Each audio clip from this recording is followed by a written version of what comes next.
Di nuovo con noi questa sera Daniele Di Bonaventura e Paolo Fresu.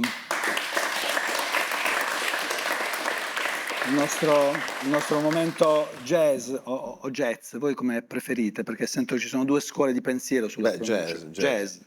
Jazz è più jazz. Jazz, sì, piace anche per quello che vale, piace molto di più anche a me. Che pezzo avete scelto per la puntata di stasera? Allora, abbiamo scelto una melodia straordinaria che è scolpita nella storia del Novecento, Smile, Charles Chaplin, un film del 1936, tempi moderni, perché ci sembrava quello più l'attinenza più è, giusto. diciamo, Era così anche chiara da non dover essere spiegata. era anche un tempo in cui si sorrideva realmente, perché era finita la prima guerra e c'era una grande speranza nell'aria. Invece stava per arrivare l'altra bufera.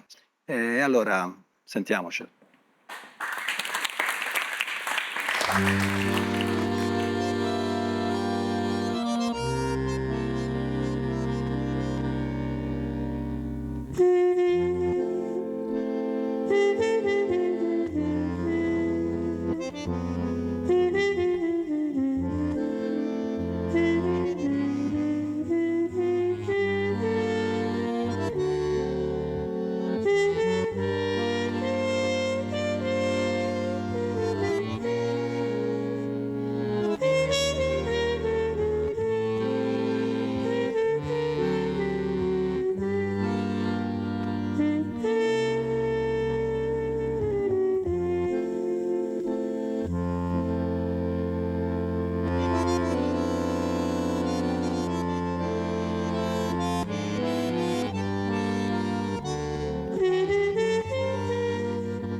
Insomma, staremo ad ascoltarla per ore e ore. In effetti, se voi ce ne fate sentire ancora un po', siamo contenti. Io vi do l'arrivederci domenica prossima a Dilemmi e sentiamoci un altro po' di Smile.